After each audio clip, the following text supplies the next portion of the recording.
In this year, 954, in a certain lonely place called Stainmoor, King Eric was treacherously betrayed and killed, along with his son Harek and his brother Ragnald. From then on, King Edred of Wessex ruled in these parts north of the Humber. And from that time to the present, the Northumbrians have been subject to the southern English and have grieved for want of a king of their own and for the liberty they once enjoyed.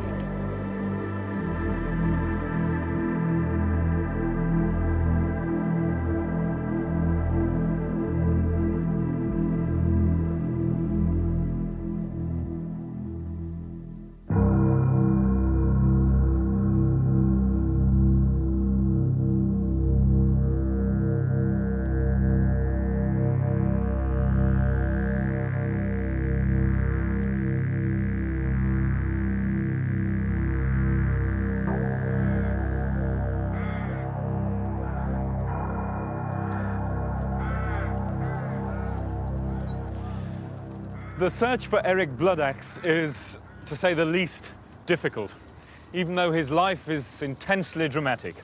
Compared with Alfred the Great or William the Conqueror, it's very difficult to actually get close to the man himself, although he was the most famous Viking of them all. The search is made all the more difficult because there is no contemporary chronicle which tells of Eric's deeds. And so, if we wish to recreate those days when Eric ruled as the last of the kings of the Northumbrians, we need to turn detective. We need to piece together the lost chronicle of the Northumbrians which once existed and told of his deeds. And that chronicle can only now be recovered from fragments quoted by other writers. And that's why I've come here to Howden on the southern fringe of Northumbria. Howden is one of the forgotten gems among English small towns. In Anglo-Saxon times, it was the administrative centre of a really enormous group of royal estates. And it was because the place was so important then that, small as it is today, it still has a really huge minster church. Now, it was in this church, in about the year 1200, 250 years after Eric Bloodaxe's death, that the writer Roger of Howden compiled a work of history. And in that book is the real clue to the career of Eric Bloodaxe, because Roger incorporated undigested parts of an earlier work into his own history. And that earlier work was different in complexion from every other chronicle of the period, because it was pro-Viking. It ended with a tone of deep regret with the death of Eric Bloodaxe, and it spoke for the independent voice of ancient Northumbria.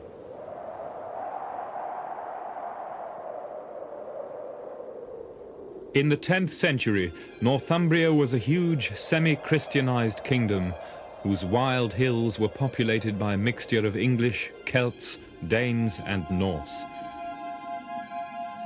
Up here they spoke a different dialect of English, and their custom and law were distinct. The Southerners thought them turbulent and lawless, but as always, the Southerners were biased. For in the 940s, the southern English successors of King Athelstan claimed to rule all England, while the Northumbrians still hankered after home rule north of the Humber.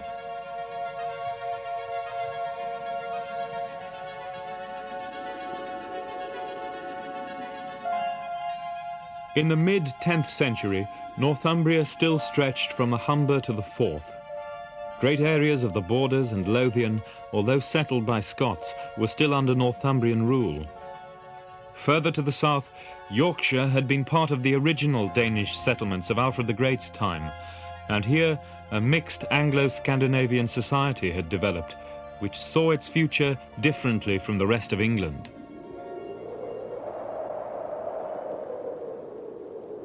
York was the political and economic hub of the north. Centre of a seaborne trade stretching to Scandinavia, Ireland, and as far as Central Asia. In the 10th century, there were few more exciting places to be. York was an electric transformer, ceaselessly stirring up men's lives, a racial melting pot with money, commerce, and individualism.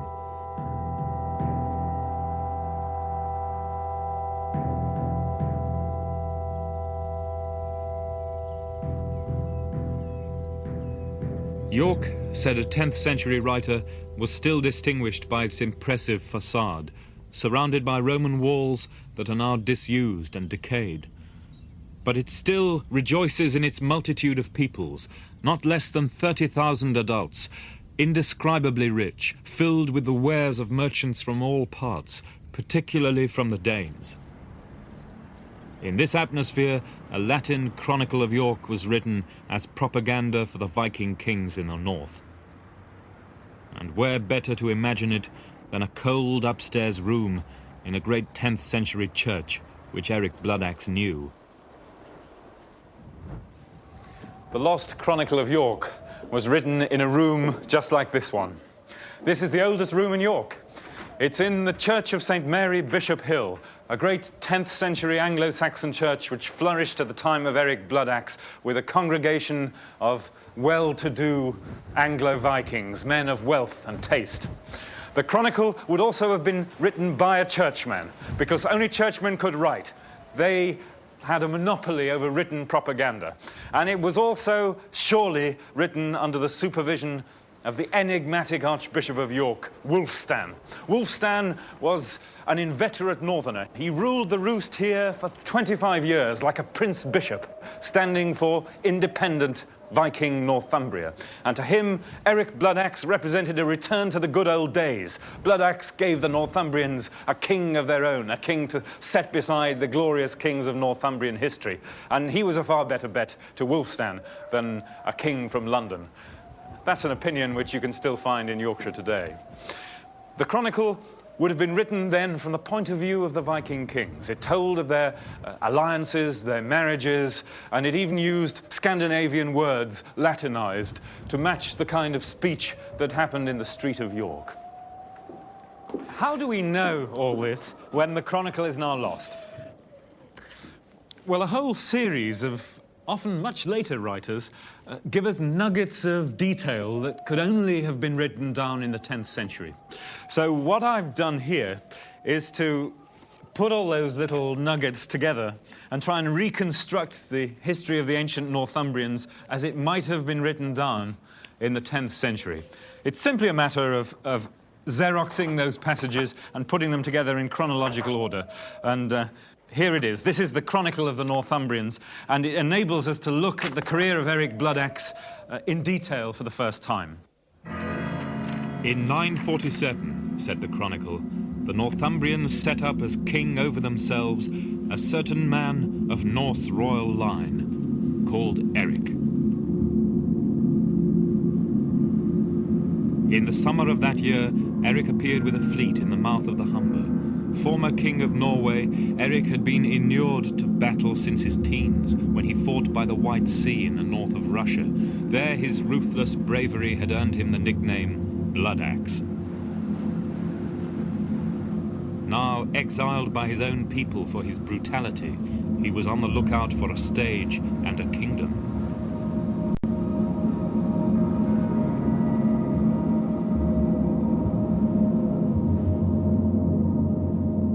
At this very time, the Northumbrians had agreed to meet the new King of England, Edred, and acknowledge his rule. Here, at the royal village of Tanshelf, somewhere on the historic hill where Pontefract now stands. Perhaps these events took place where the great Norman castle was later erected, the bloody prison of Pomfret, fatal and ominous, where Richard II was murdered. Here, Archbishop Wulfstan and the Northumbrian Council agreed to accept southern rule. But this decision was immediately turned on its head by the arrival of Eric. The Northumbrians quickly made him king.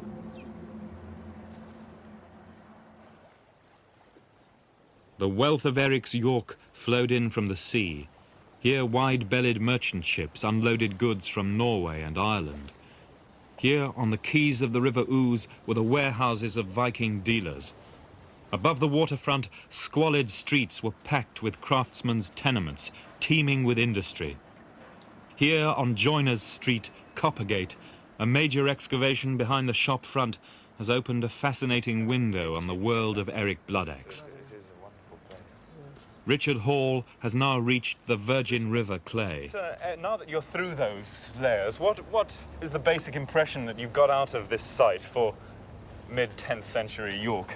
The fact that it was a very bustling, thriving city, very densely built up. There were buildings packed along that street frontage, side by side. You could hardly walk between them. They were utilising that street because it was one of the main streets in the city, a place where traders and merchants were living and working, and a place of great richness. This wasn't a subsistence economy. This was a place where we found lots of jewellery lying around where it had been discarded. We found silver pennies in the floor levels of the buildings. We found objects that had been traded into the city from as far afield as the east end of the Mediterranean and beyond. So really it was a place of great wealth and opulence. It must have been a very thriving, busy place. And you actually found evidence of merchant and commercial activity on this site? Absolutely, yes. In particular, we found evidence for a section of the community whose names we knew already, but whose operations really haven't been found archaeologically. That's the moneyers of the Viking Age city. Some of the leading citizens, the people who must have been embroiled in the power politics of the time, the people who were appointed to look after the coinage by kings such as Eric. What do you know about their activities now? Well, now we can see the sort of buildings that they were operating in, and to our surprise, their premises are very much like the other ones that we've got up there on the frontage. They're wooden buildings by our standards. They'd be very slum-like, not even a plank on the floor, just earth floors. And yet in that they were making the dies for producing the coinage and also striking the silver pennies, which were the basis of York's prosperity. How big a part of the economy was coinage? Have we any idea yet? Well, we know that there was a silver coinage here right through the 10th century, that it was started in York by the Vikings, and that with all the political comings and goings, the coinage continued. So we have this picture of a wealthy merchant class who carried on making an honest penny, no matter what was going on in power politics at the top. So they adapted to the shifts of regime, did they? Absolutely, yes. They would bend with the tide like the Vicar of Bray. They'd be happy to bend any way that was that suited their business activities. And have you any idea, I know it's difficult from archaeological evidence alone, but have you any idea how a king like Bloodaxe would have related with this kind of community? I mean, presumably he would have had to be acceptable to those kind of men. Oh, very much so. He was the person who appointed them, but they had to, at least on the surface, owe allegiance to him. And I'm sure that he must have had around him a band of followers who he could rely on to put a word in the right ear and to say, this man Eric, he's all right, you know, he's good for us, good for the town, good for trade, stick with him. Just how good Eric could be for the town is shown by the coins produced during his first rule. This is the standard Southern English style and could be easily exchanged by the York merchants who coasted down to East Anglia with their wares. On the reverse, the name of the York moneyer who minted the coin, Rathulf, perhaps one of York's wealthier citizens. Of the culture of such men we have material survivals. This punched silver ring, the kind that Eric gave to such followers in return for their service. Poets praised the king as free with rings, or as they put it, Hawkstrand's gold shower. This brooch incorporates a coin of Valentinian, the Roman emperor, perhaps a talisman more than a conscious emulation of the classical past.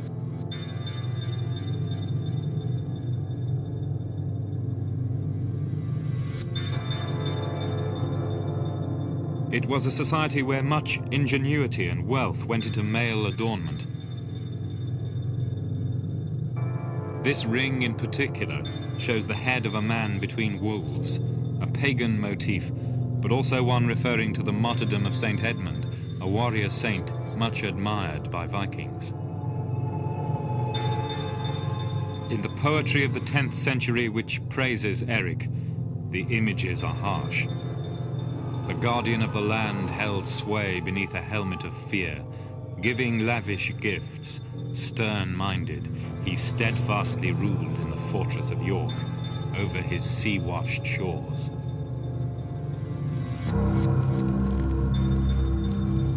But the southern king Edred could not countenance Eric's rule in the north. The next summer he led a great mounted expedition north of the Humber to overthrow Eric and bring the troublesome northerners to heel. Then, says the lost chronicle, he burned down their cities, destroyed their forts and arrested suspects, devastating much of Northumbria, And in that ravaging, the glorious minster which St. Wilfrid built at Ripon was burned down.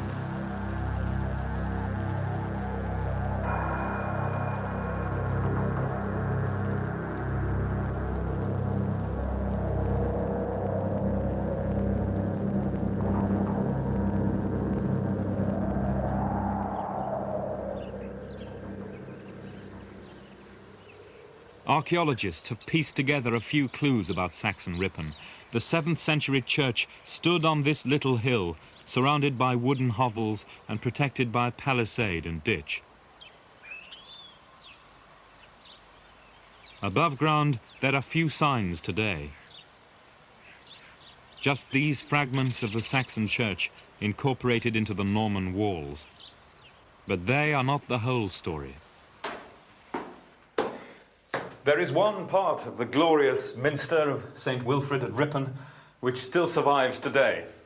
And this is it. This is the crypt dedicated by St. Wilfrid in 672. It was built in order to house the relics, the bones of saints, which would have been kept in caskets in little niches in the wall like these and illuminated by candlelight. So this was one of the most famous and venerated places of Christianity in England. Why was it destroyed in 948? It may have been an accident, but it's more likely that it was done deliberately by the Southerners because they saw Ripon as one of the centres of Northumbrian separatism, of Northumbrian independent feeling. And there are a few clues which have come up recently which could back that up. A few years ago, a bishop of Ripon decided to smash a hole through this unique monument in order to open it up for the passage of modern pilgrims, tourists, to see the cathedral treasures.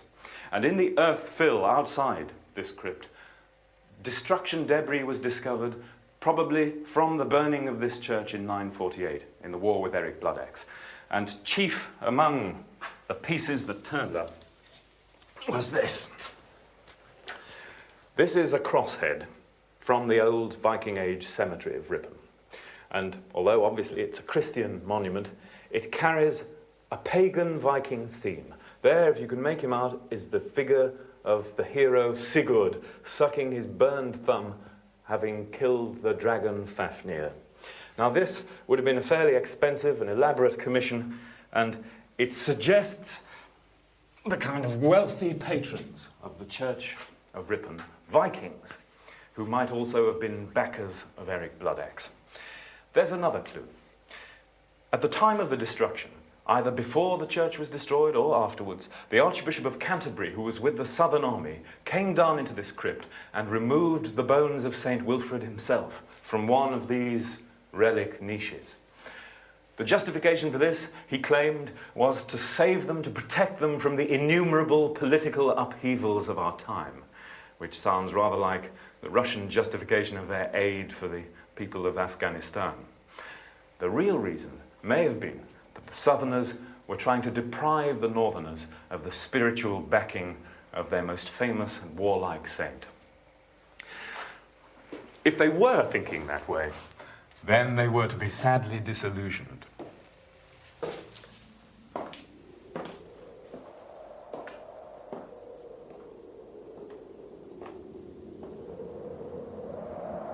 After the destruction of Ripon, Edred turned south, back down the Great North Road. The main obstacle for travellers and armies leaving Northumbria was the River Aire at Castleford. Here the old Roman road crossed by a wide ford just above the weir and the modern bridge. It is a historic crossing. Here armies have passed for 2,000 years. Agricola, William the Conqueror, Edward IV. Here Eric Bloodaxe planned his revenge.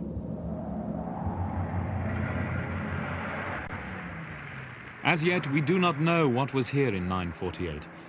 So far, excavations have revealed only Roman levels, although a Saxon settlement is possible on the little hill where the church stands today. Here, at the narrow approach to the crossing, Eric waited in ambush with an army from York. He let King Edred cross with his main force. But when the rear guard approached the ford, he struck. Caught in line of march, Trapped between the river and Bloodaxe, the English were overwhelmed and slaughtered to a man.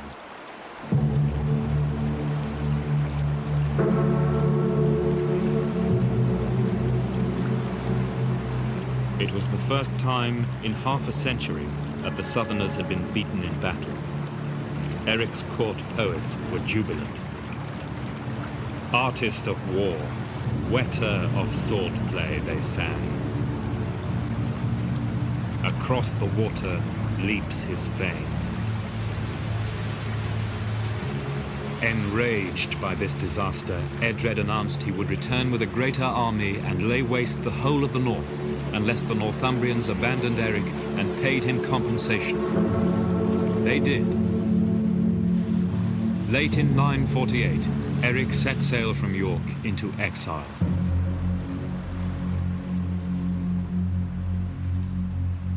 For the next 4 years, Eric vanishes from history. What did he do? Where did he go? He may have been king in the Western Isles for a while. He may have plundered in Wales. But he took the slave trade route to the Mediterranean, a pirate voyage to Spain, where there was a lucrative trade in British slaves in exchange for Arab silver with which he could pay his followers. If anywhere old salts on the Foss Quay in York could have told of the hazards of that sea voyage, there too they could tell of the treasures, the gold and silver, the fabulous silks and saddles, exquisite woven cloths of all kinds, satins and silks in scarlet and green. Perhaps then Eric agreed with the 10th century Viking writer who said, "Only the man who has travelled extensively and made far journeys can know and judge men of deep minds."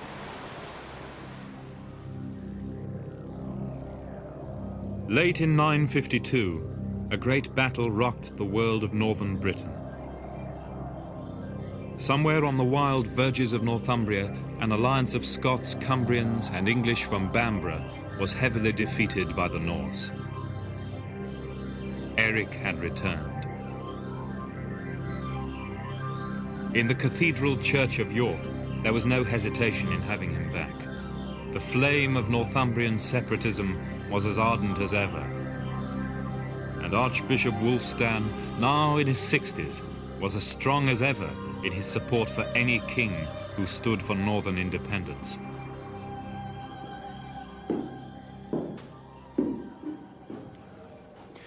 The lost chronicle of the Northumbrians records Eric's return very briefly.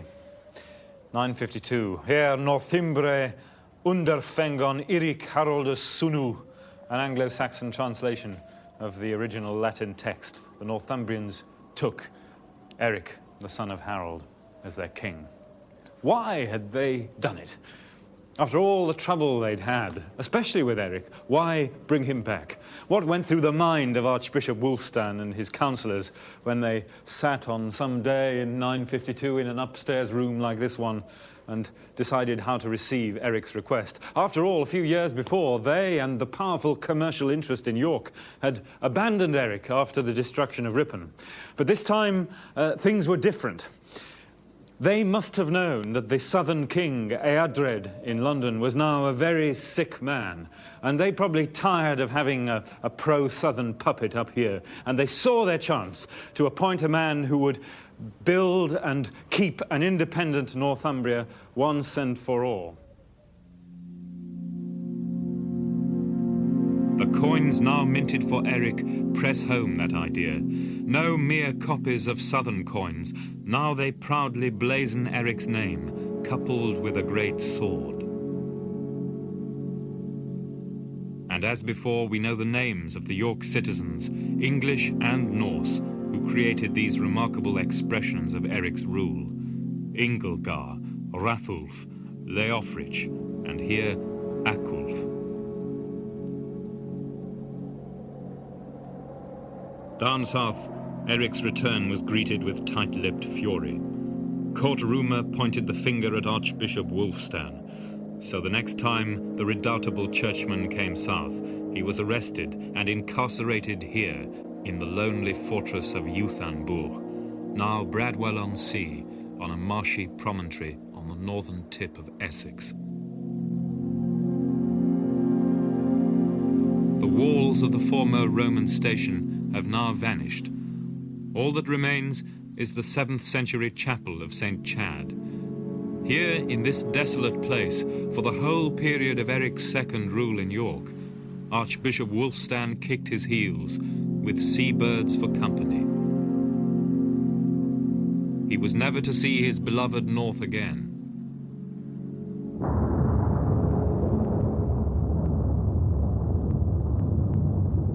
Why had Wulfstan and the Northern Church backed Eric for so long? Northumbrian Christianity had been one of the great glories of early Europe. In the Viking era, all had been swept away. Great churches like Lindisfarne were left sacked and roofless. Their monks were forced to wander the Northumbrian hills with their remaining books and the coffin of their founder, St. Cuthbert. Here in this vast countryside, the laws tell of pin-sticking and voodoo, spite poles, spell workers, magic runes and divinations. Stones were known to move, and trees to speak. Out here the priesthood was illiterate, worldly and polygamous. Here beleaguered Christianity hung on at small local churches, tucked away in secluded valleys. Here by the River Wear, the ancient church at Escombe continued to be a house of God.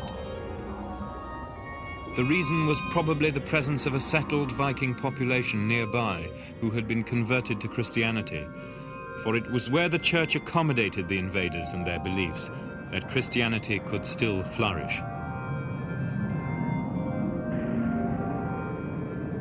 Over the Pennines in the Cumbrian hills, the old English monasteries, like Heversham and Urton, ended at this time, stripped of their land and treasures by the invaders, leaving their great standing crosses as the only visible sign. In the south, churchmen wrote that it was the twilight of Christianity in the north, but they were wrong, for a new Christianity was emerging.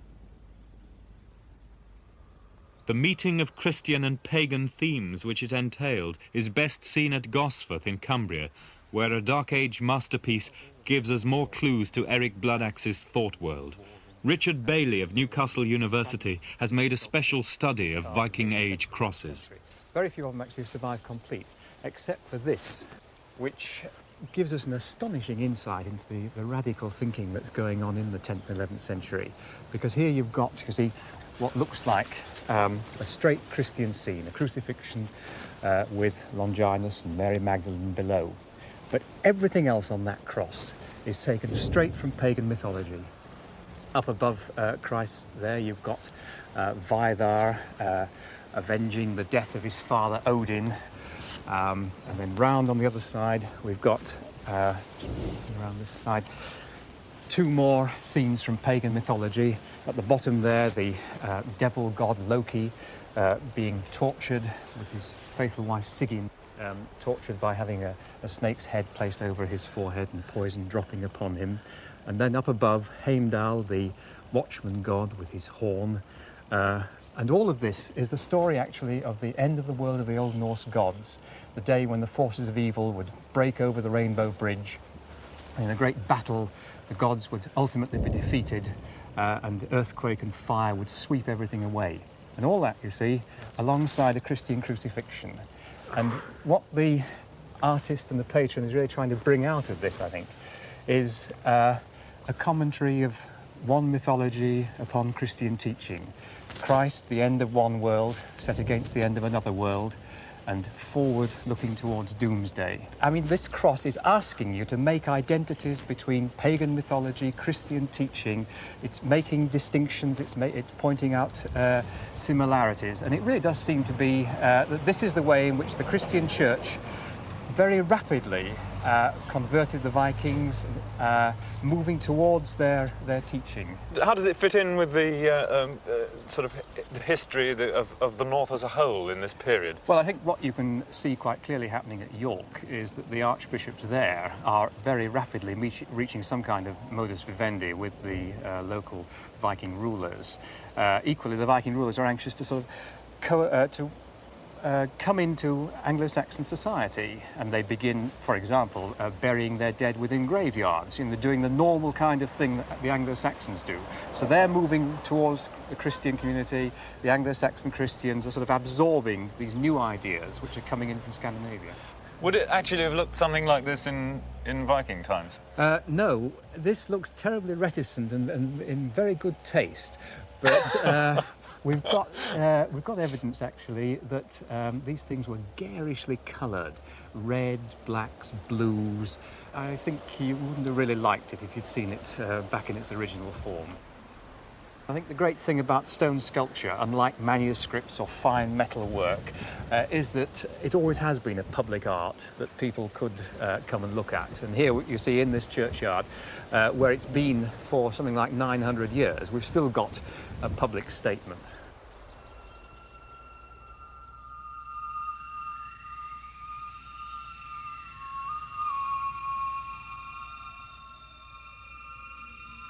Inside the church, there are two surviving house-shaped grave markers. These intricately carved stones carry Christian crucifixions and contending waves of armies, bound by the twisting coils of the Viking world serpent.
With this background, it was natural that Eric Bloodaxe should have himself and his wife and followers baptized, and that he should journey north of the Tees to seek the protection of the greatest of the northern saints. He came here to Chester Street, as Athelstan had done before him. Here the bones of St. Cuthbert had come to rest after their wanderings from Lindisfarne. Chester Street at this time was a jumble of Roman ruins, sheltering a cluster of hovels around a wooden church on this site. But it was one of the great holy places in Britain. Here Eric gave presents to the saint, and the priests entered his name into their book of remembrance. This remarkable document can still be seen today in the British Library. In return for his goodwill, the priests promised to say masses for him. How long they did so, we don't know.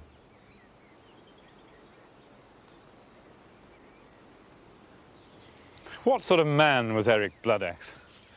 Well, for a lot of the year, he wouldn't have lived in the King's Hall in York. He would have spent his time travelling around his farms and estates to show himself to his friends and to cow his enemies whom he had doubtless had many into submission.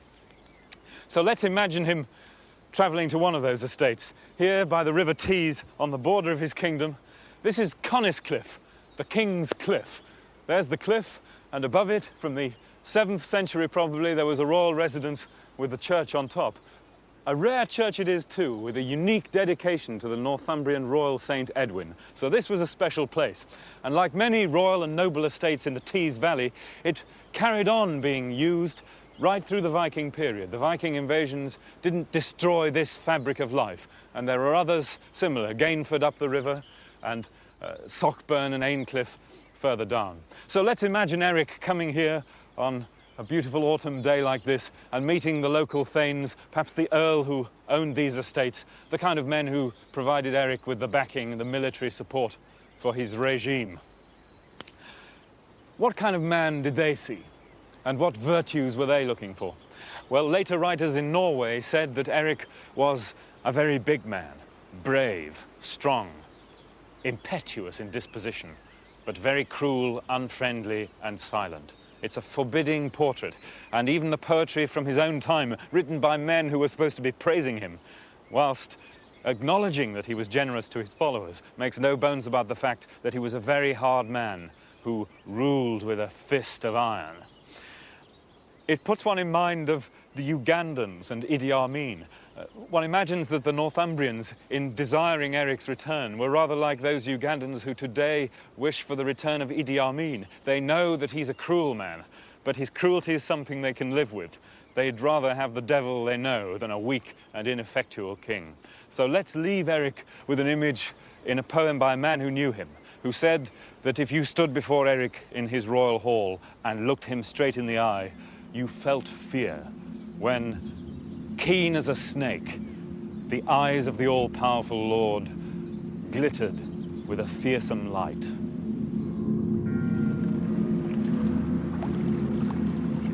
But Eric had made implacable enemies. On the coast, 100 miles north of York, was the residence of his chief rival. Earl Oswulf came from one of the oldest families in the north. He lived in the ancient royal citadel of the northern English, Bamborough. Originally constructed around 550, beautifully sited and built, as an early traveller said. Bamborough was enclosed by a stockade and rampart and rock-cut ditches, an impregnable refuge of the most powerful clan in the north. They had maintained their supremacy here despite the Vikings. Now Eric represented too big a threat to them, and so it was to Earl Oswulf of Bamborough that the southern king Edred looked to procure Eric's downfall. The events surrounding Eric's fall are mysterious, but the lost York Chronicle shows that Earl Oswulf of Bamborough was able to betray Eric to an alliance of his enemies. To reconstruct these events further, we must turn to the later Norse sagas. Their meeting took place on the heights of the Pennines at the Cumbrian border, a lonely place called Stane Moor.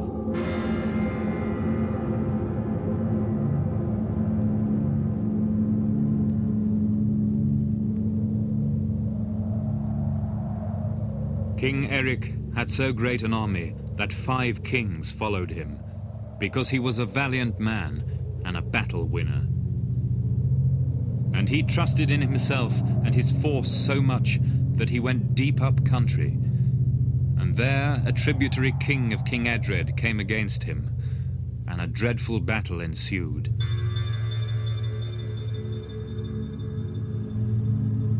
Many of the English fell, but for every one who fell, 3 came in his place out of the countryside around. And as the evening came on, the loss of men turned against the Norsemen, and many were killed. And there fell Eric with his sons and brothers and all his army. Our last day has dawned. By the head of my dead leader, I will die cut down. So whosoever gazes on the pile of our corpses may see how we repaid our Lord for all the gold he gave us. Thus it is right that the chief warriors should be undismayed and fall embracing their illustrious king in companionship.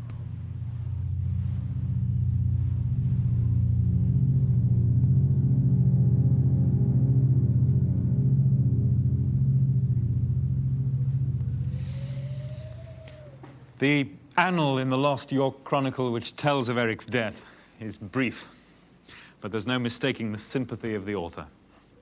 Rex Ericus in quadam solitudine quae Stainmore dicitur. King Eric, in a certain lonely place called Stainmore, with his son Harek and his brother Ragnald, betrayed by Earl Osulf, was fraudulently, treacherously killed by Earl Maccus. And from then on in these parts, King Edred ruled. The story of Eric's betrayal was certainly current and certainly in this chronicle, because even a writer in Hamburg in Germany in the following years had a similar version. But there's still mystery surrounding it. We don't really know the events which led up to the battle on Stainmore, but there it is. And it's quite clear that within a short time, people in Northumbria knew that that was really the end of the independent Northumbrian kingdom. Archbishop Wulfstan was then released from captivity and restored to a bishopric at Dorchester in the south of England. He was never allowed back up north. And in fact, he died and was buried at Oundle, where St. Wilfrid had died, a northerner to the core. And so the chronicle ends at that point with the death of Eric, and followed his death with the list of the kings of Northumbria, of whom Eric was the last. And the chronicler noted at the end that from then on, the Northumbrians continued to lament the loss of their kings and the end of the ancient liberty which they had once enjoyed. And of course, some of them still feel that way.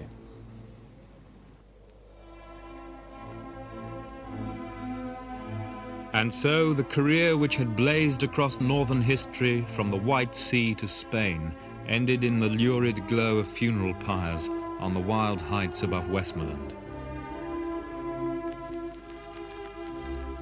But to which heaven would he ascend, this artist of war? The Christian paradise or the pagan hall of heroes? His wife Gunhild had no doubt. The memorial poem she commissioned shows Eric hot foot from the battle on Stainmore, his death wounds displayed, greeted in Valhalla by Odin, the king of the old gods. Hail Thunu, Eric, Gaki hol Horsk. Welcome, great one, come into the hall. Welcome, we know you well and your famous deeds. On the top of Stainmore today, by the side of the A66, is the stump of an Anglo-Saxon figured cross. Could it be that Eric's Christian sympathizers in York had it carved to commemorate their king in their way? If it is, this forgotten fragment is one of the strangest monuments in Britain.